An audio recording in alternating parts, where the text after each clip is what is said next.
Buenas noches, vamos a hablar de la entrevista de la evaluación psicodinámica.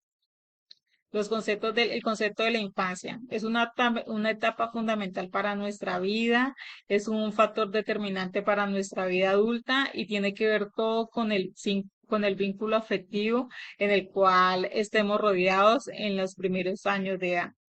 Las generalidades esta etapa está marcada por cuatro aspectos que nos ayudan para el psicoanálisis, que es la estructura, la sexualidad infantil, el trauma y la neurosis.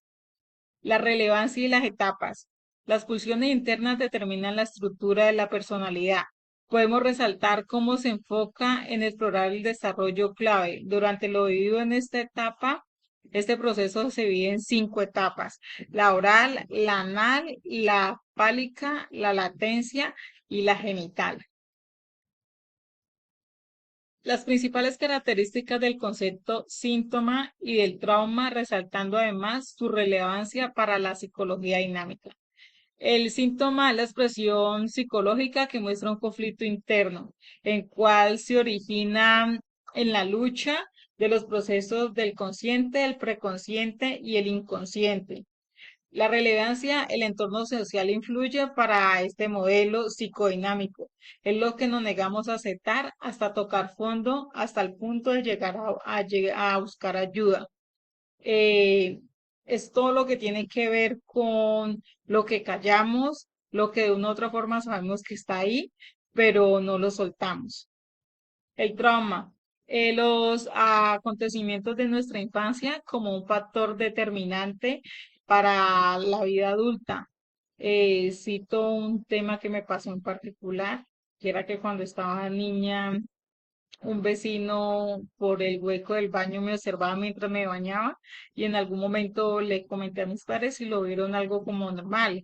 Conviví con ello por muchos años hasta ahora que pues, ya soy adulta y en el patio de la casa donde vivimos ahí está una entrada de luz y normalmente siempre que paso por allí o que paso en ropa interior me fijo a ver si alguien me está viendo. Entonces ahorita con los conocimientos que estoy adquiriendo, puedo ver que de una u otra forma ahí tengo un trauma, porque eso me genera algo de ansiedad y angustia, el pensar que alguien me esté mirando.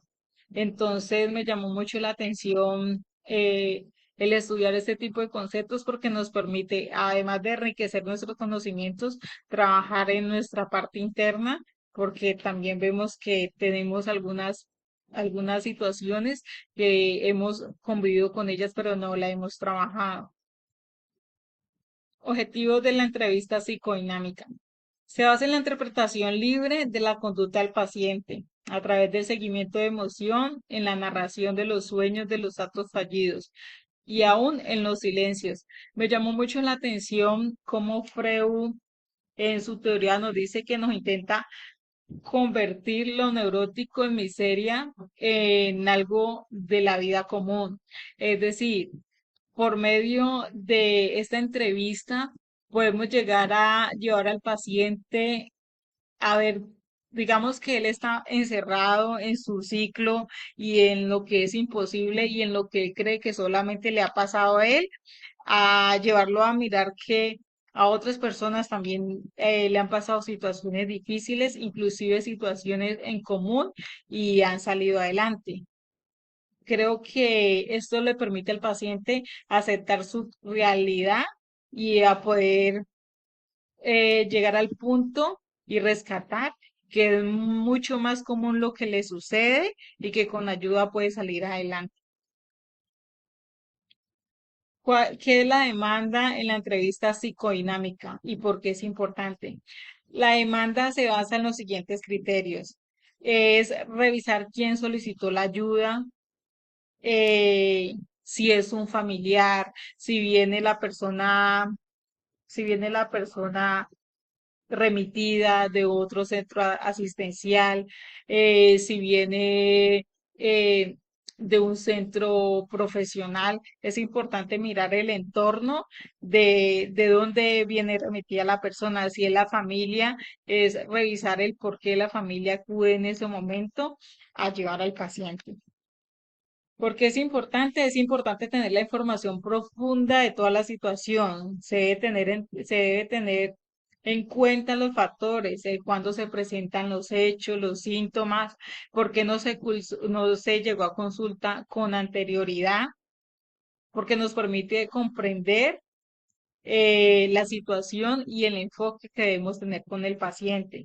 Es importante indagar su entorno, indagar los síntomas comunes que presenta y revisar muy bien su historia para poder trabajar en ello. ¿Qué es mencionado alrededor de los síntomas y su significado? Para el tema de los síntomas, el paciente debe tener como mínimo dos entrevistas. Debemos de tener dos entrevistas con el paciente. Los síntomas son la muestra de que algo no está funcionando bien y es la manifestación de, de que ya la persona no está pudiendo tolerar esas diferentes situaciones. Es importante tener bien los precedentes y saber eh, trabajar aquellos síntomas, vuelvo y te digo, desde lo común y desde varias entrevistas en el consultorio. ¿Qué son el motivo de consulta del manifiesto y latente? Se refiere a la exploración profunda del motivo de consulta. Si bien el individuo toma la consulta de forma consciente, el manifiesto latente viene del profundo inconsciente, lo cual solo llega a comprender en las diferentes situaciones a lo largo del proceso. Esto suele pasar mucho porque los seres humanos normalmente a veces no somos de una carta abierta para poder llegar de entrada contando con toda la sinceridad lo que nos está pasando y más porque aquí vienen solicitando una consulta de una forma consciente y sabemos que muchos traumas y muchas de las dificultades que tenemos como personas vienen más desde el inconsciente. Entonces, aquí venimos a profundizar y a trabajar bien en el proceso a lo largo de las terapias a lo largo de las entrevistas que tengamos con el paciente. ¿Cómo comprenden el modelo de conflicto psíquico y sus modalidades? Explique.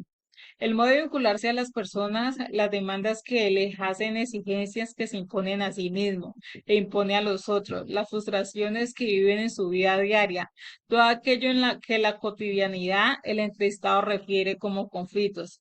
Bien y se deriva del modo que resolvió en su vida infantil los conflictos emotivos básicos y el modo que enfrentó las tres instancias. Podemos hablar que en estas modalidades está como la exigencia que tenemos día tras día en cuanto a tomar decisiones. Podemos eh, referirnos a las expectativas que tenemos frente a los demás y hasta la propia vida que llevamos. O sea, las exigencias normalmente en nosotros siempre son altas, siempre son grandes y al no poder cumplir algunas de esas metas que tenemos, pues nos causa frustración. En ese momento, pues se crea una desilusión, el cual recurre en la atracción. eh, En la atracción que nos genera inclusive a su vez la repulsión cuando no podemos cumplir nuestros objetivos.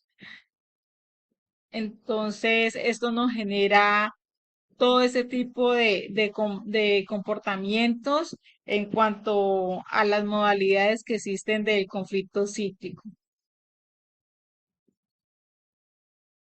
Muchas gracias, feliz noche.